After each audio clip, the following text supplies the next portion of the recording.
Bueno, es una bendición estar en esta noche aquí, en manera especial en la iglesia que está pastoreando. Bueno,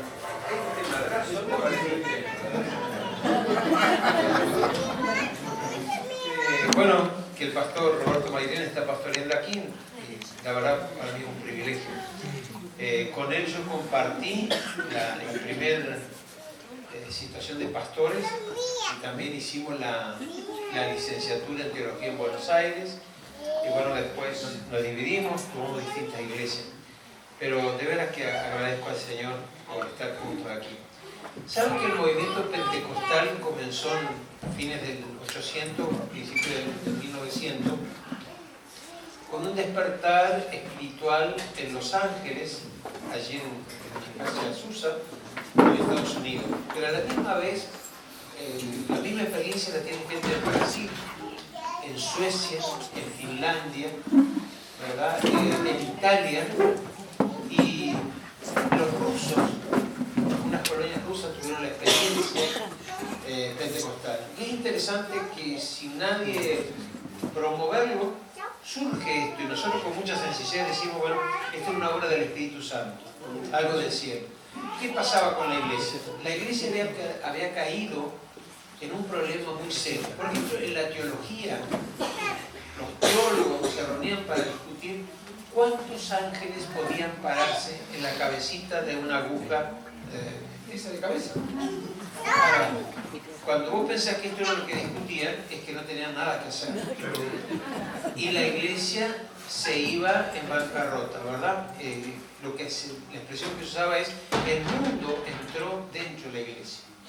Y ahí hay gente que se reúne en distintos lugares y empiezan a orar, a buscar a Dios, y comienza lo que es el movimiento pentecostal. No confundamos, hay otro movimiento ahora reciente que es el neopentecostal, no tiene nada que ver. Nosotros somos pentecostales, ¿verdad? Ahora, en el movimiento pentecostal, lo primero que sienten no son ni iglesias organizadas, ni tienen toda una estructura de gobierno, envían misioneros.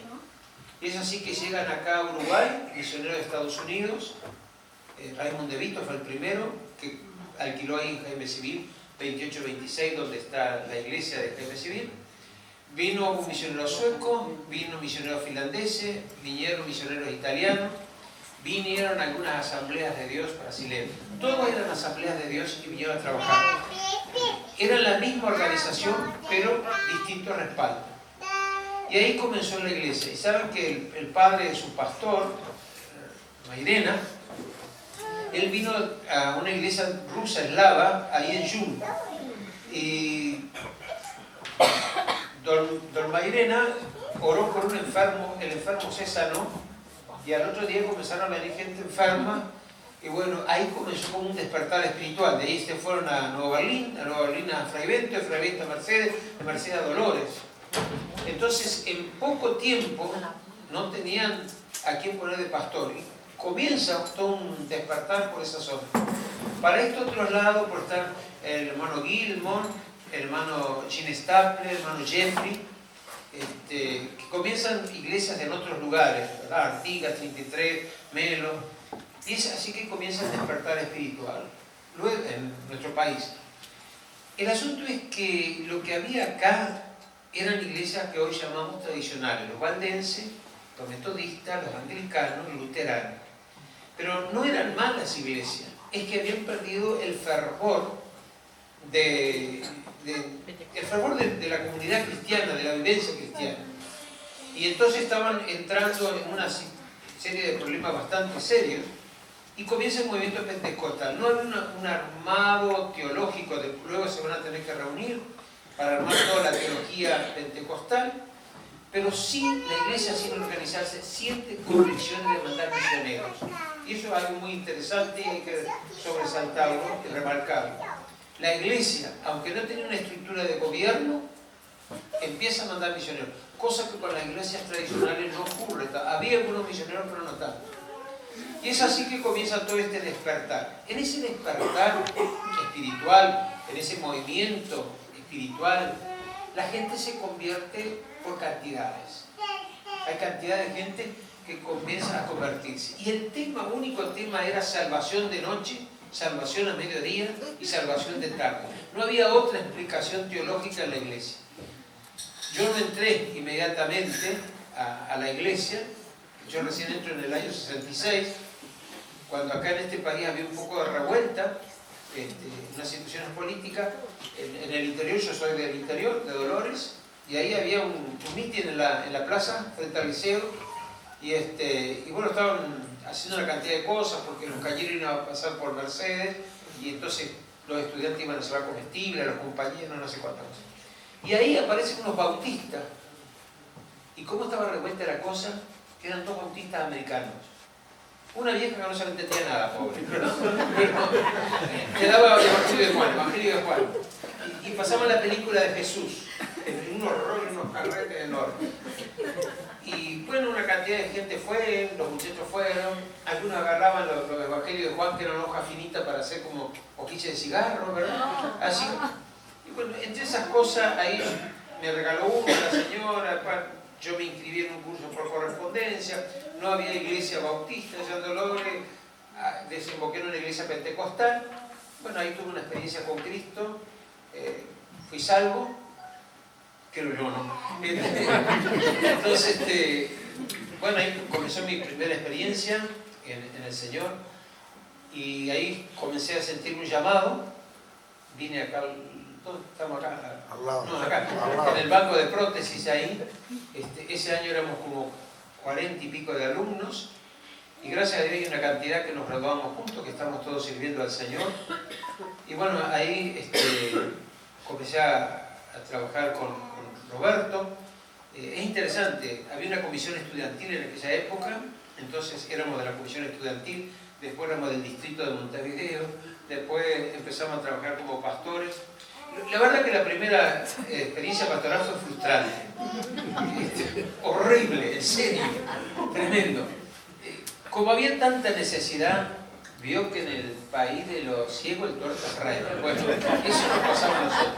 Había tanta necesidad de pastores, que el director, que en aquella época era un americano, confía en nosotros y dice, a todos nos quería ubicar en el ministerio, pero nos faltaban años. Y dice, no importa, van a viajar, pero tienen que servir al Señor. Y nos mandaron a Fraivento, a la ciudad de Fraivento, una iglesia vieja, ya con unos cuantos años y con una cantidad de divisiones y problemas. Y nosotros fuimos con Roberto de la mejor manera presentable, con una cara de espiritualoide, número uno, ¿verdad? Tremendo, ¿verdad? Hasta cambiamos el tono de voz.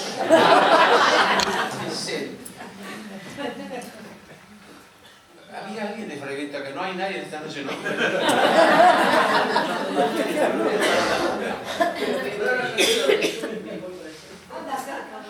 Te refrendo. Y sabes que, como en toda iglesia, esa comisión de gente mayor que se adueña un poco de la iglesia, no tener pastor, son medios mandones, de manera que las viejitas son tan mandonas. Entonces, claro, se imagina que nosotros éramos muy escuálidos. Roberto era grande y largo, así. Yo también muy flaco, muy escuálido. En aquella época se usaba el pantalón al tobillo, ¿verdad? No era pantalón corto, era pantalón alto. Esta gente nos agarró como de punto, ¿no? Tiene una cara de mucho gurís. Y el amor en aquella época era rarísimo, ¿no? Había una hongo que se llamaba Onda. ¿Alguien se acuerda de la Onda? Sí.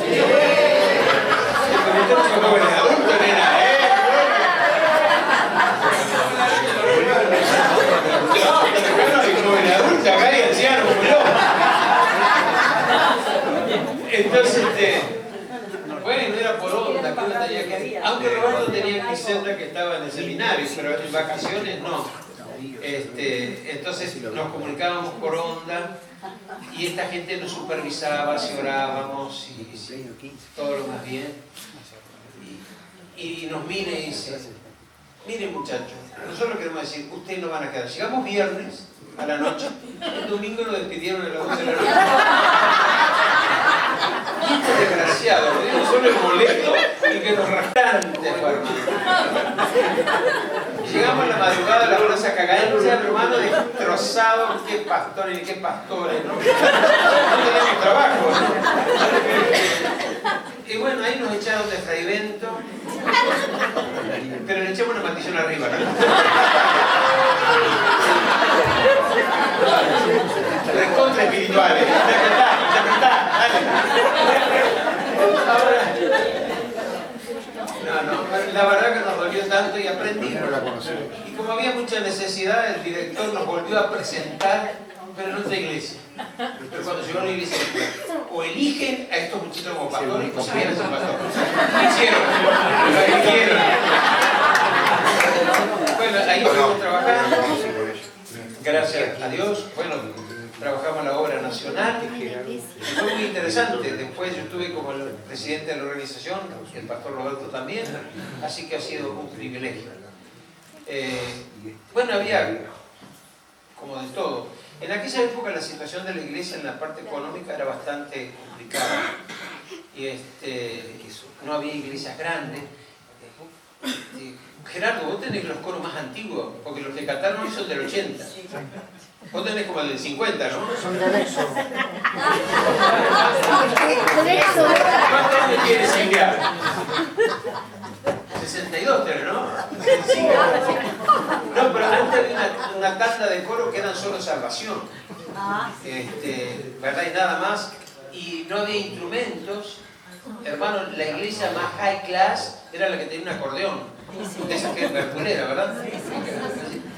Entonces era la mejor. Y alguna muy rica podía tener un piano. Esa era la de San Martín. Porque antes era un pastor el misionero, ¿verdad? Entonces dejaron el piano cuando se fue. Entonces era a capela que se cantaba.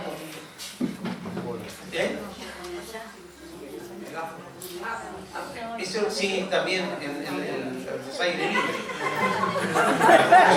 Esta fue una Santa Cena, digo yo.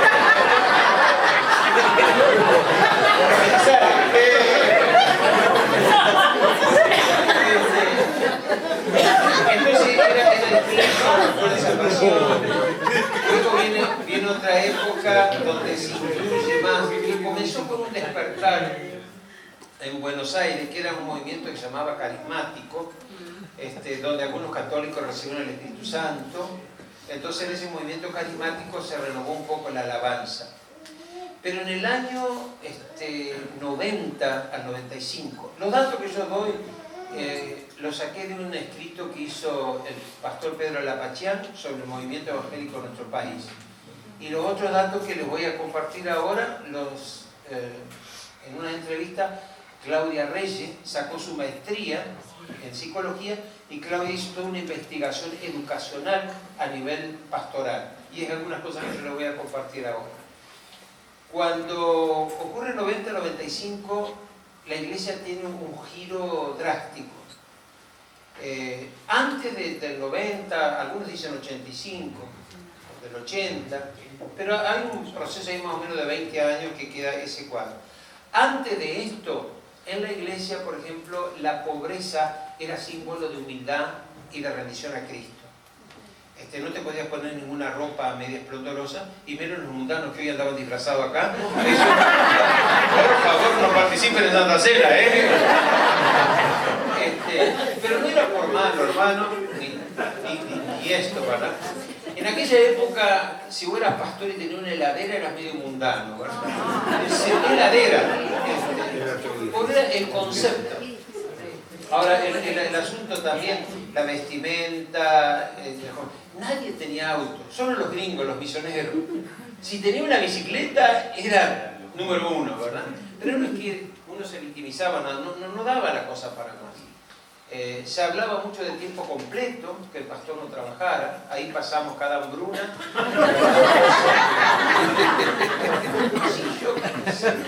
Tenías que hacerle cara a cualquier cosa. Yo una vez podí unos paraísos donde era pastor de la iglesia y salía a vender por el barrio. No, pero usted se ríe, pero no daba otra cosa, no había. Tenías que Dios te guiara. Bueno, ahí surge un cambio, la vestimenta, la iglesia, la música, los coros, que cuando viene ese cambio, en manera especial con Anacondia, los coros pasan a más changuero, ¿verdad? Y se hablaba de todo eso.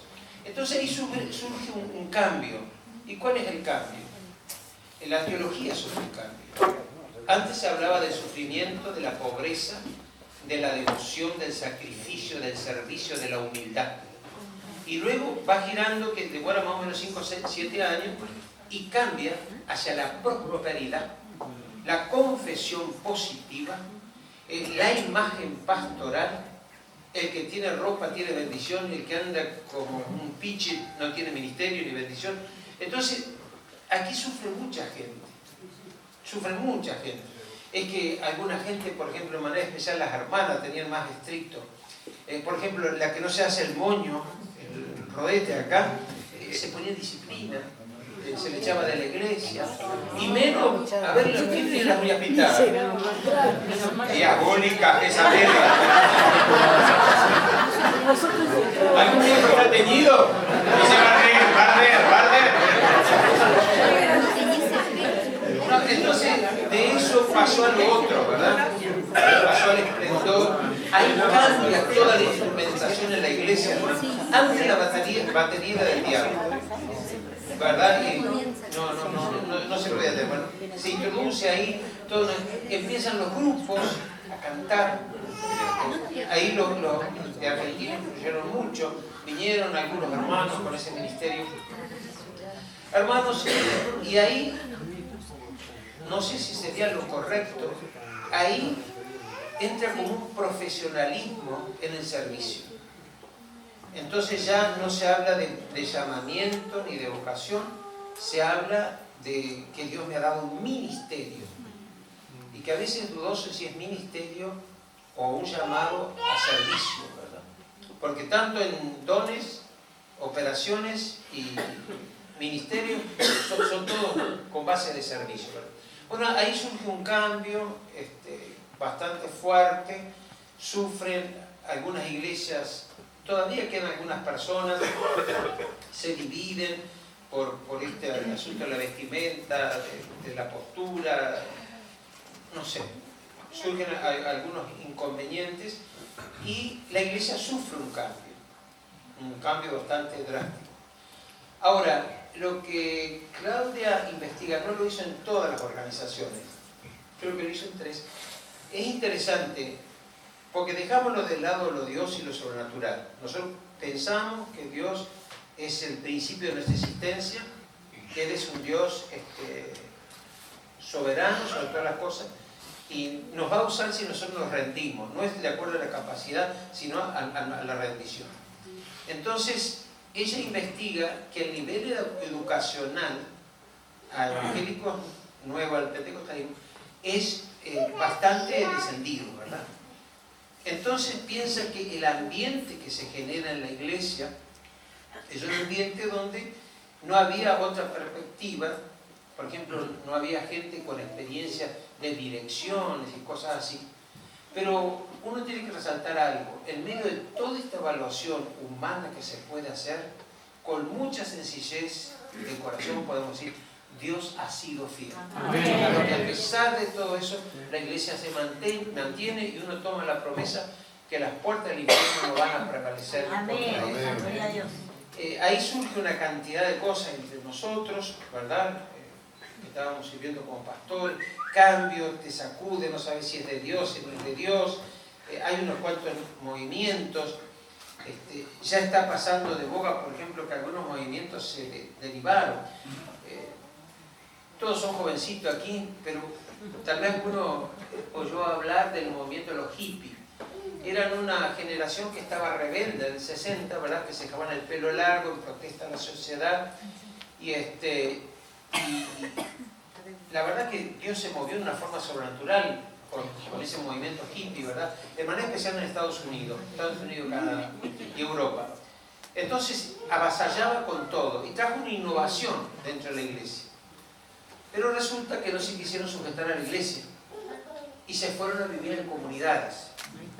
Y a los 9 meses la comunidad se multiplicó. Y empezaron a nacer gurises como locos. Y ahí dentro de la iglesia tienen que dar una respuesta. Estos niños son de Dios. Y la famosa secta Los Niños de Dios. ahí va a surgir Chinchone, que es distinto al de la Guyana y todo, pero ahí surge esto que hace una fuerza grande a la iglesia. Porque la doctrina, la teología era correcta. Era una teología bien pentecostal, bien bíblica, pero al no estar sujetos, al no estar bajo cobertura, bajo autoridad, se armó un despiol. Yo no sé si existen hoy los niños de Dios, pero tuvieron mucho auge en ese tiempo. Luego está, más reciente, otro movimiento donde tenemos que notar el neopentecostalismo. Es un nuevo pentecostalismo. ¿Qué pasa? ¿Por qué es nuevo pentecostalismo? Porque cambia la teología pentecostal, el fundamento teológico. Tal vez oyeron hablar de... ¿cómo es? Cuatro puntas, cuatro en inglés, no sé, no me acuerdo cómo se dice. Son las cuatro doctrinas fundamentales de los pentecostales. Cristo salva, Cristo sana, Cristo bautiza en el Espíritu Santo y Cristo viene pronto. Y así va a surgir la iglesia cuadrangular o cuatro puntas, no sé qué, pentecostal también. Ahora, esas cuatro doctrinas le enfatizaban a la iglesia pentecostal. El nuevo pentecostalismo, el neopentecostalismo, tiene otra tendencia. Y ahí va a entrar la teología de salvo siempre salvo, no importa si yo peco o no peco, como todo con una cobertura espiritual. No solamente esta teología, sino surgen nuevas teologías que han tomado más auge hoy, como es alguien que tiene años de experiencia, no se le llame pastor nomás, se llama patriarca o apóstol. Entonces, vos si recién comenzás en el ministerio, tenés que ponerte bajo la cobertura de un apóstol. Hermano, apóstoles empezaron a aparecer primeramente en Australia. Había apóstoles en Australia para tirar para arriba. Luego se vino el predominio de Centroamérica. Una cantidad de apóstoles en Centroamérica. Y luego salta a Estados Unidos y Canadá. Si esto era apostolito, nosotros somos recontra apóstoles, ¿verdad? Entonces hay toda una competencia. ¿De qué línea sos? De Australia tenés que dar unos $100 mensuales y tenés la cobertura. Y podés hacer el de Costa Rica y de Centroamérica con $50 lo arreglamos. Si quieren con 30 también, ¿no? Entonces entra todo eso y desvirtúa la iglesia. Desvirtúa la iglesia. Entonces ahí lo que en el tiempo anterior, la iglesia era hecha con sacrificio, ahora la iglesia es una fuente de plata. Y los que somos pastores, y si hay aquí alguno, antes te preguntaba, che, perdone la expresión, ustedes son pastores, ustedes son los que andan con una cantidad de mujeres de la iglesia ahí. Siempre te decían antes. Ahora, ¿qué te dicen? Che, ustedes son los que sacan plata con el libro. Te cansa la gente con esa. ¿Por qué? Porque en este neopentecostalismo, no es que en el pentecostalismo no hubo errores, hubo, pero no de esta magnitud. Y hoy estamos en una situación que la iglesia está cambiando y uno tiene que volver a Cristo. Pero no es a Cristo con la teología y el concepto, con la vivencia. Ahora viene una segunda generación que está creciendo dentro de la iglesia. Ya creció una dentro de la iglesia. Ahora la cortar la generación, pero si imaginen que son 40 años, ya está terminando la segunda generación dentro de la iglesia y ahora vendría otra generación que está creciendo dentro de la iglesia. Vos te podés acostumbrar al ritual, a la ceremonia, a los preceptos, a la ordenanza, a los valores, a la moralidad dentro de la iglesia. Pero si no tenés una experiencia con Jesucristo, yo no te digo que no seas salvo, porque la salvación es algo que da un regalo de Dios. El asunto que yo me pregunto es qué va a pasar con la eternidad.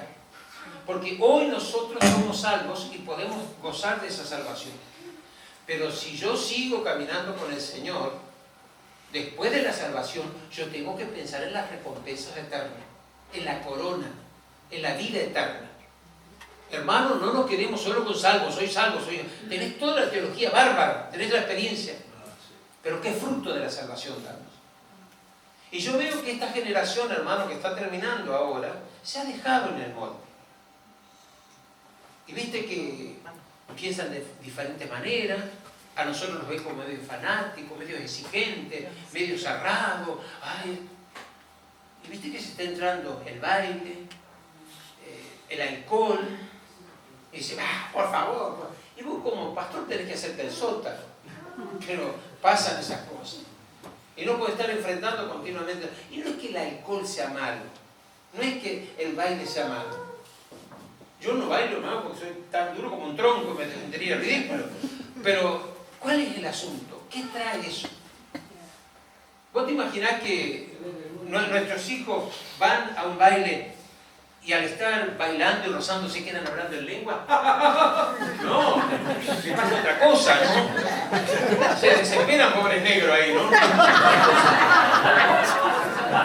Entonces, tenemos que entender todo esto.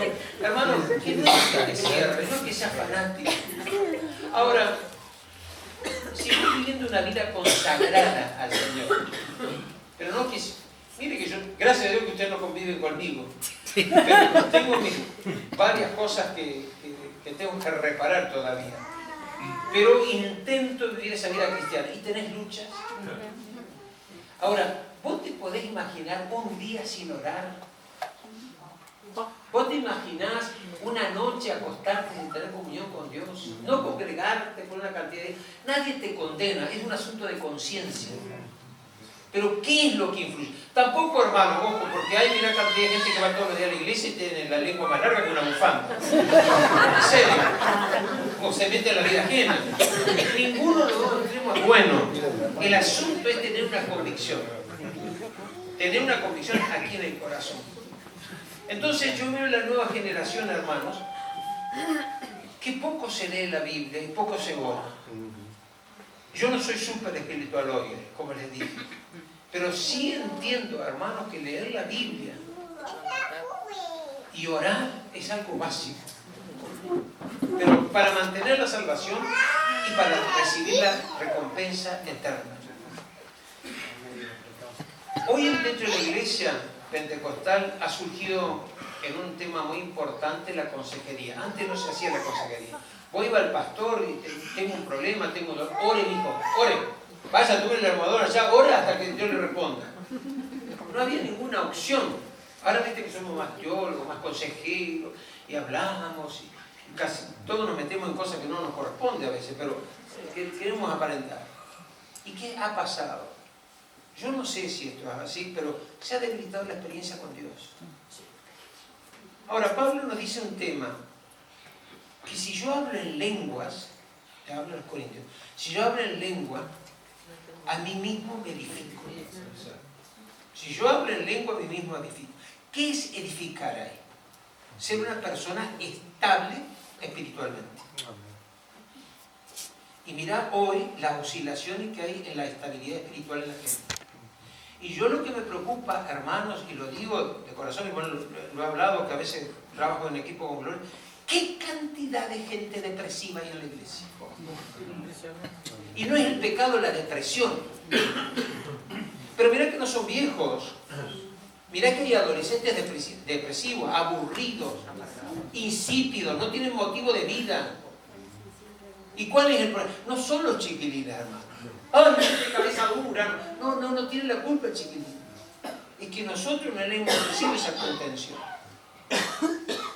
Hermano, Dios nos libre, nos guarde, nos proteja. Pero ¿cuántos hijos adictos están apareciendo? Y mirá que no solo hijos de miembros de iglesia, hijos de pastores. Y no es el problema que sea adicto. El problema es el evangelio no está surtiendo efecto. El evangelio no surte efecto, porque el efecto cambia la vida. Estamos ganando en centros de rehabilitación cantidad de adictos impresionante, pero se nos están yendo dentro de la iglesia. Ahora, en el mundo hay una cantidad de propuestas a los jóvenes que en la iglesia no lo tenemos. Pero la iglesia no es para propuestas. La iglesia es para la predicación del evangelio que cambia la vida. Amén. Y eso tenemos que entenderlo. Yo no puedo mandar a mi hijo que vos me lo entretengas para que no te con los mundanos y que no vaya a ver. No. ¿Dónde es la primera iglesia? En mi casa. A tu novia no la traes a dormir a casa, porque no se van a poner a hacer vigilia. Porque no, date cuenta, en serio. Reíste, pero no van a hacer vigilia. ¿A dónde vas a ir? Yo no te estoy dando normas así, para que pensemos que es una responsabilidad nuestra. Ahora, cuando lleguemos al cielo, nosotros vamos a estar solos, delante del Señor. Nos va a pedir por nuestra vida, las cosas que no hicimos, las cosas buenas que hicimos nos va a premiar, las que no hicimos nos va a llamar a cuenta, pero hay algo, nos va a pedir cuenta de lo que nosotros hicimos con lo que Él nos dio, y algo que nos dio son los hijos. Hermano, tú no hiciste un hijo para mandarlo al infierno. Nosotros tuvimos hijos conscientes cuando los planificamos para que sean salvos.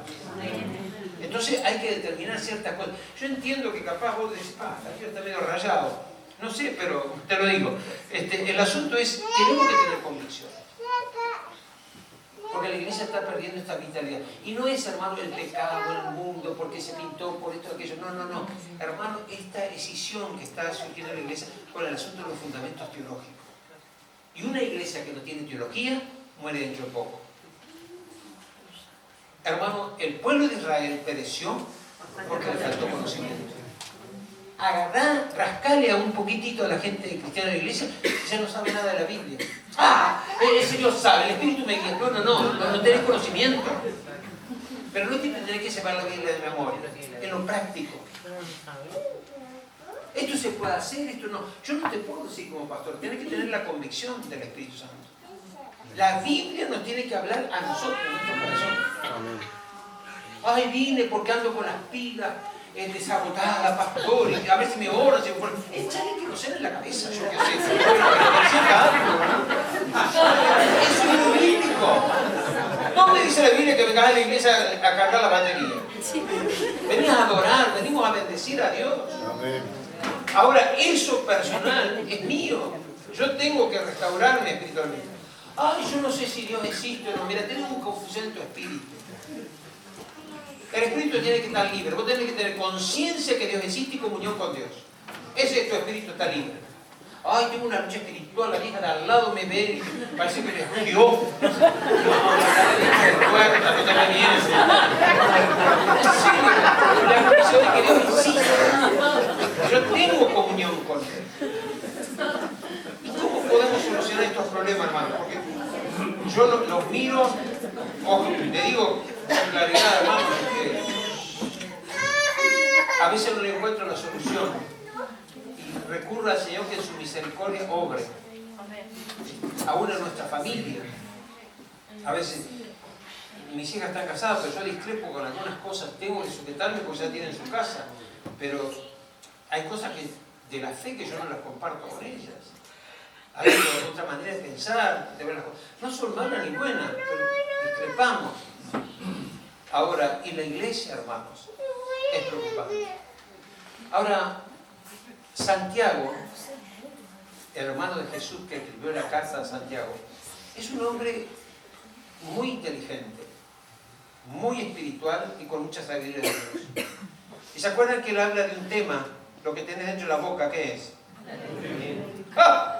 ¿Quién puede dominar? Inflama la rueda de la creación. Parece un tema tan inofensivo a la lengua, pero también habla de otro tema que nos ayuda a todos nosotros. Con estas luces no veo mucho, che. Voy a ver si puedo leerle. En Santiago, capítulo 3.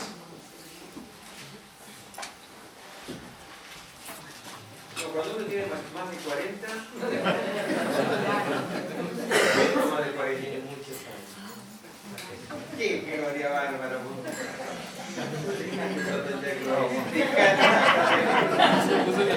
Fíjate que ni Santiago encuentra el Biblia.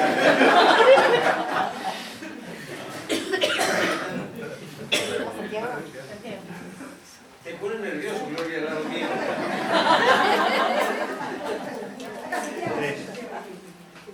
Santiago 3. 3:17. Santiago 3, 17 y 18. Pero la sabiduría que de lo alto es primeramente pura, después pacífica, amable, benigna, llena de misericordia y de buenos frutos, sin incertidumbre ni hipocresía. Y el fruto de justicia se siembra en paz para aquellos que hacen la paz. Amén. Son algunas cositas y terminamos en esta hora. compartiendo la palabra. Aquí Santiago nos habla específicamente en el capítulo 3 de la sabiduría de lo alto. Y yo quisiera concluir el valor de la sabiduría. Vean bien que en el versículo 17 hay algunas características de la sabiduría. La sabiduría no es conocimiento adquirido. La sabiduría es capacidad espiritual para vivir una vida equilibrada. Santiago también está hablando que la persona que es inestable, inconstante, no es permanente, ¿verdad? No va a tener seguridad en sus caminos. El hombre de doble ánimo no es perseverante. Ahora, convivir con alguien que cambia de ánimo cada rato es difícil. Bueno, esto lo lleva Santiago. Una persona inestable en lo anímico cansa, agota. Porque vos tenés que mirarlo con qué cara se levanta, o de bueno o de malo, de alunado o de simpático. Entonces está hablando de una persona inconstante. ¿Y quién convive con un inconstante? O una mujer inconstante. Entonces Santiago habla de esto, un tema muy importante. Y aquí la sabiduría tiene 4 características según el versículo 17. Primeramente, es pura. No está contaminada. Yo no tengo preconceptos. Yo no estoy influenciado por lo que piensan. Ay, ¿qué van a decir la gente si nosotros no hacemos esto? ¿Pero tenés sabiduría de Dios o tenés prejuicio? Ay, mi familia se vivía metido dentro de la iglesia. Y sí. ¿Tienes sabiduría de Dios o preconceptos? Entonces, cuando estamos hablando de la sabiduría espiritual que viene del cielo, una de las cosas es no contaminada. ¿Verdad? No está contaminada por nada. Hoy ya vemos tantas decisiones que tomamos con sabiduría contaminada. Sabiduría contaminada con lo que piensa la gente, sabiduría contaminada con mi razonamiento, no con lo bíblico. Y vos llegas, verdades tan claras, por ejemplo, no unirse en yugo desigual. Sí, pero yo conozco que gente que se casó dentro de la iglesia es un desastre. Sí, es verdad, que se divorciaron a los 15 días, es verdad, todo eso es verdad. Pero eso no quita la verdad soberana de Dios. Y entonces la Biblia nos dice que el unirse en yugo desigual no es verdad. Entonces apliquemos la sabiduría bíblica, pero no respetemos textos. Y pongámonos firmes en esa condición. La segunda es pacífica. Busca siempre la paz. En cuanto dependa de ti y de mí, estemos en paz con todos los hombres. Y no me diga que dentro de la iglesia no conocen gente que no se llevan entre ellos. Los que salen antes de terminar el culto por los costados, rapidísimo, ¿verdad? Porque no quieren saludar a nadie. Yo lo que... No. Lo que hasta de coro están así. Después cerrar los ojos y ellos... Entonces, es una contradicción. ¿Qué pasa? No se busca la paz, no hay paz. Pero el mal que me hicieron a mí. Usted lo sabe, pastor. ¿Cómo me dolió eso? Pero hay que reparar, vos no podés seguir con ese mal, con esta infección interior. Es amable, moderada, tolerante, considerada. No me diga que no te ha acercado a algún perro dentro de la iglesia. ¿Cómo estás? ¡Bien! ¿Qué te pasa? ¿Qué te importa? ¡Qué lindo día para vos! Sin embargo, vos me dices, llena de espíritu. Carne. Entonces, cuando habla de la sabiduría pura, pacífica, amable, benigna, dispuesta a comprender y a perdonar. Hemos trillado mucho el tema del perdón. Pero ¿saben que el perdón es algo permanente? Es interesante que cuando uno podés perdonar, el problema no es que vos perdones o que yo perdone. El problema empieza no en que yo perdone, es que yo no me perdono a mí mismo. Y yo no siento el perdón de Dios. Tengo el concepto, pero no la vivencia. Y el Padre Nuestro te da bien sentado así. Perdónanos. sentir el perdón de Dios, lo primero es yo me perdono a mí mismo. Y lo segundo, yo puedo perdonar al prójimo. Yo siento el perdón de Dios, me perdono a mí mismo y perdono a mi prójimo. No vivas con la culpa, no vivamos con la culpa. Porque sabes que ellos decimos, ay, nadie se da cuenta. En tu casa, mira, nuestros hijos se dan cuenta. Se dan cuenta de esa situación. Y lo último, es fructífera, da buenos frutos. La sabiduría del cielo da buenos frutos. No es desgracia, no es desdicha lo que a mí me pasó. Estoy intentando, porque no he podido, ayudar a yo estoy ayudando al Señor, otra hermana está ayudando a la señora. Él iba a una iglesia aparentemente bien, que ahí surgieron unos cambios en el liderazgo, y a él le nació una hija autista. Y en la iglesia de ministrar le dijeron, mira, vos tenés que entender que esto es una maldición de Jehová. No está. Y dice, vos estás al día con los diezmos. Vos no me digas todo el mundo. Gracias a Dios que el Dios de la Biblia no nos trata así. No nos trata de esa manera. Pero bien como nosotros fabricamos un Dios para manipular a la gente, el otro síntoma de esta tiene, la manipulación. Aunque vos como pastor te pones la mano en el corazón y decís, esta gente que manipula, en el fin vos le envidias, porque tiene una autoridad sobre la gente. Y vos le das 4 gritos a la gente hoy en tu iglesia y no te hacen caso. Y estos no puedo hacer así. Sí. Hasta que vayan. ¿Dónde hay ese hombre? Si alguien lo conoce, avíseme que lo voy a buscar. El asunto es, claro, están deshechos. ¿Y sabés qué cuesta reconstruirlo? Es fácil pronunciar juicio, pero es muy importante pronunciar misericordia y restauración. Los 4 beneficios: pura, pacífica, amable, benigna, 5, y fructífera. ¿Cuáles son los resultados de esta sabiduría de lo alto? El primer resultado del versículo 18, produce fruto de justicia.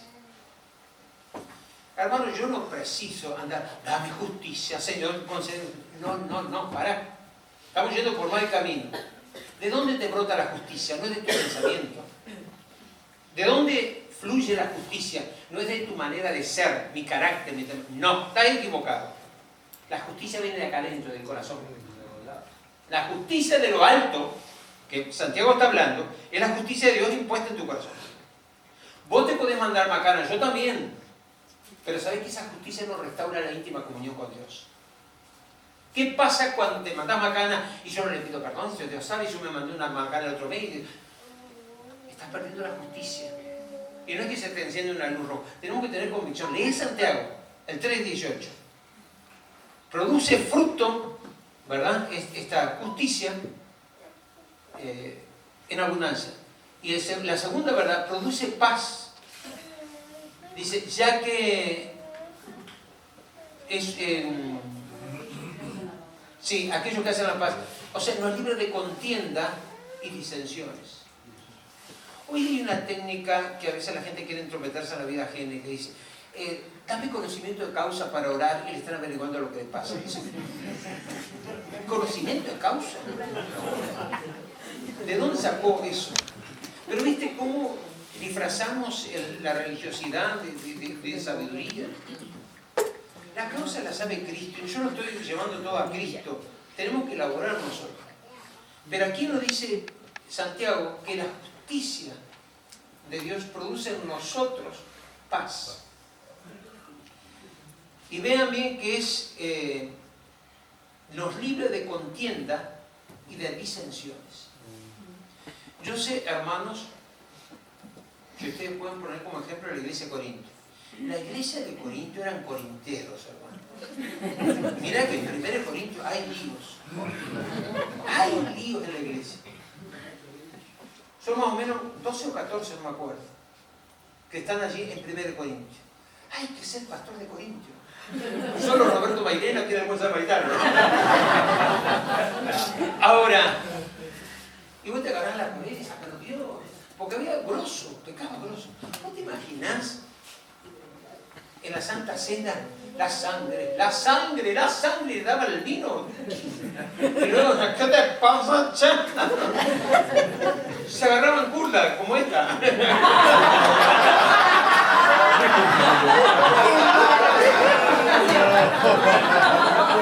Arrepentite. Yo no soy pastor de acá, entonces no me ahora. Ay, el diablo me sacó del tema. La iglesia de Corinto, los problemas que tenía. Pero tenemos que sacarnos el sombrero, che.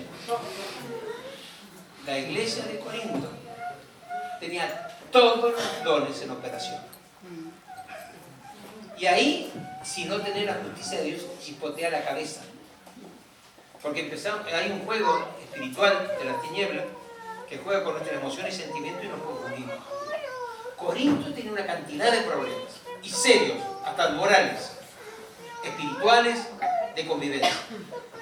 Pero sin embargo en la iglesia funcionaban y operaban todos los dones del Espíritu. ¿Y qué haces vos esto? No analices humanamente. La justicia de lo alto tiene que traer a tu corazón una convicción. No solamente una experiencia personal, una convicción. Dios actúa por misericordia, no por lo que nosotros hacemos. Y en este día estamos recordando, sí, todo lo que el Señor nos ha dado. Pero hay algo, hermano, que esa bendición que recibimos podamos transmitirla a toda nuestra casa y a nuestra familia. Padre, te damos gracias en el nombre de Jesús por tu gran amor y tu gran misericordia hacia cada uno de nosotros. Gracias por este culto, la reunión, la celebración. Gracias por pensar en todas estas canciones que cantamos y que han bendecido y en esta noche bendicen nuestra alma. Gracias por este tiempo nuevo que tú tienes. Pero ayúdanos que no nos separemos de la palabra, que permanezcamos en ella y que tú nos guíes. Pido, Señor, en esta hora que sobre cada uno de nosotros venga la sabiduría de lo alto. Esa sabiduría que trae paz, misericordia y conciliación. Ministra a nuestra mente y a nuestros corazones. En el nombre de Jesús. Amén.